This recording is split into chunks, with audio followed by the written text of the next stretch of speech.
But I think one of the reasons why these people have this deep-seated anger and resentment is there's a bunch of people out there that have these lives that are deeply unsatisfying, because I think there are so many people that are working all day long doing something that is deeply unsatisfying and almost painful. Yeah, soul killing. Soul killing. Yeah. They're stuck in traffic all day, and then they're stuck in a cubicle after that.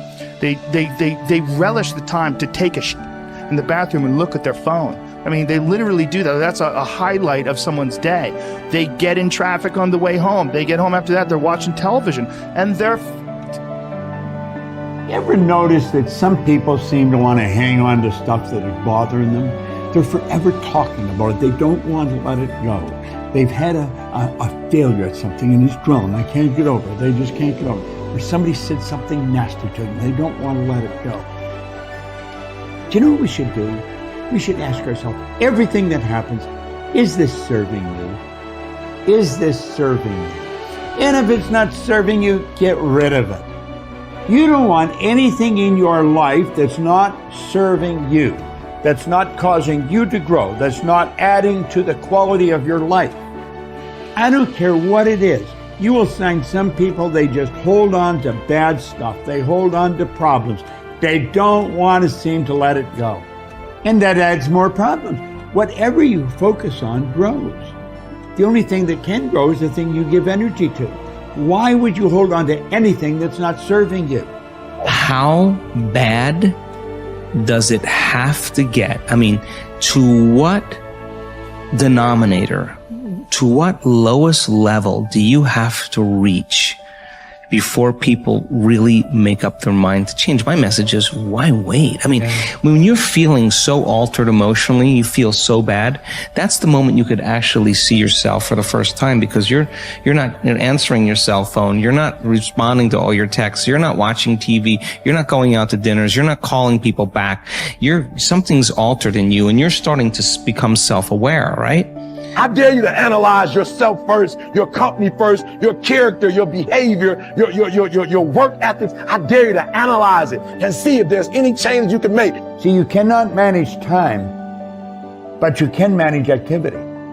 You can manage your activities. Make certain that what you're doing really makes a difference.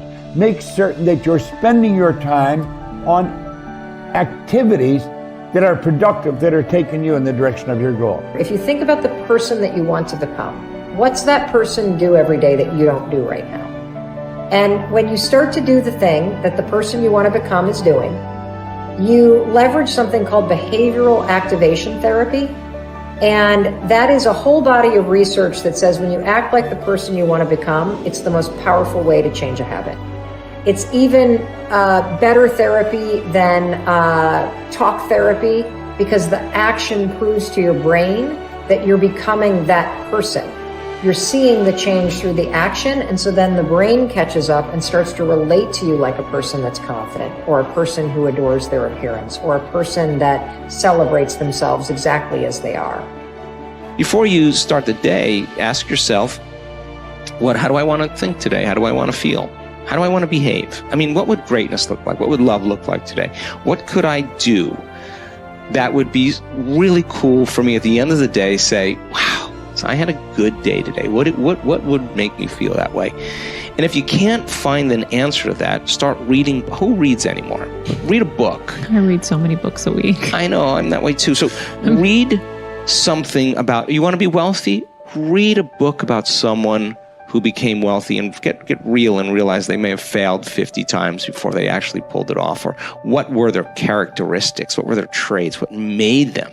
It wasn't about their wealth. It was about who they became.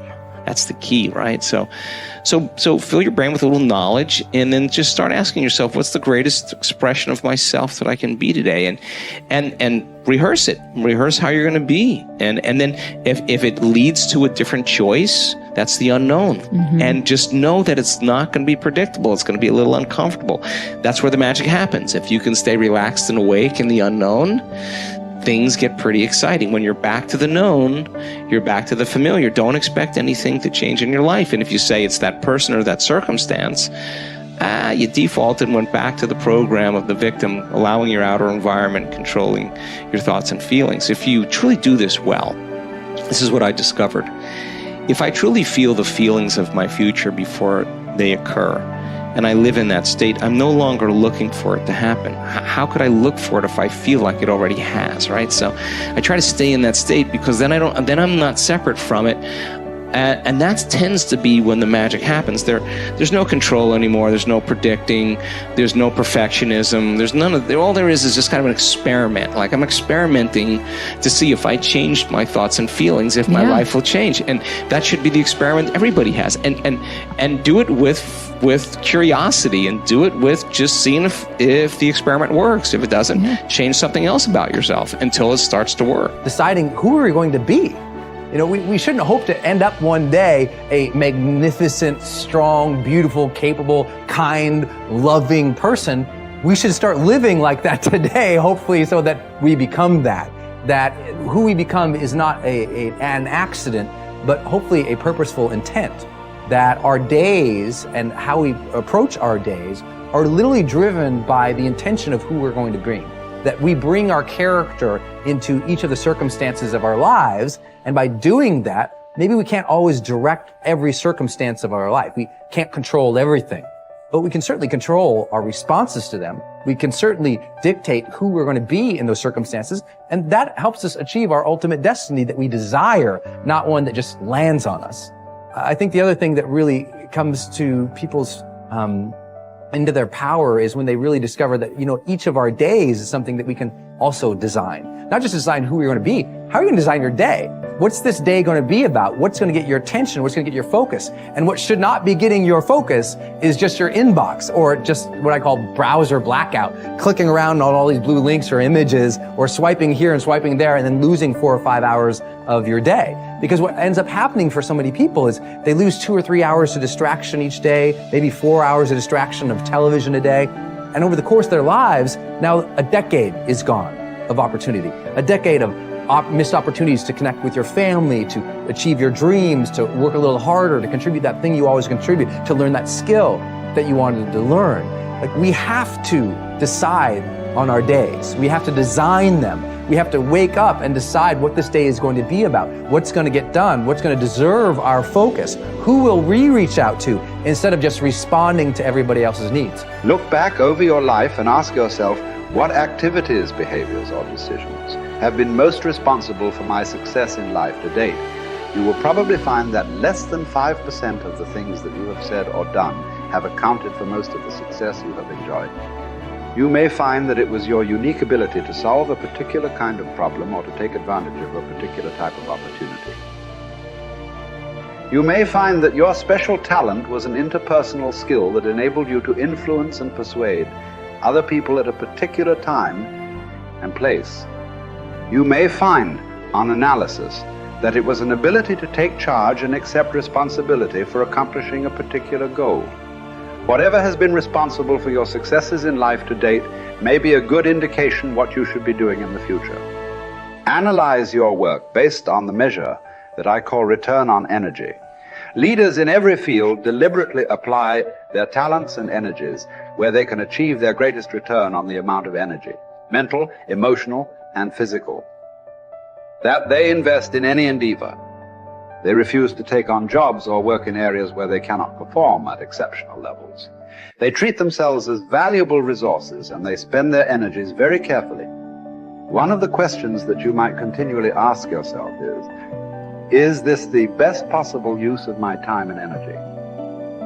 Is what you are doing right now the most valuable thing that you could be doing, given your particular combination of talents and abilities? Often answering this question will help you to see that there is a vast difference between what you are currently doing and what you should be doing if you want to be fulfilling more of your potential. Once you have chosen your ideal job or occupation for this stage of your career, your biggest responsibility is to make the decision to become very good and then to become excellent at what you do. In a lengthy study on successful Americans, the Gallup organization discovered that expertise, or being recognized by your peers as one of the very best in your field, was one of the essential ingredients for success in American life. We said before that self-confidence comes from positive knowing rather than positive thinking. It is only when you know that you are outstanding in your chosen field that you really feel terrific about yourself, and that you enjoy high levels of self-confidence. Men and women who are good at what they do and who know that they are good at what they do are very different from those who are only average. They walk and talk and dress and behave differently. They have an attitude of assurance and certainty about themselves that causes them to stand out in any group. They have a deep down sense of self-worth and self-confidence that is evident to everyone around them. The quality of a person's life is in direct proportion to their commitment to excellence, no matter what their chosen field.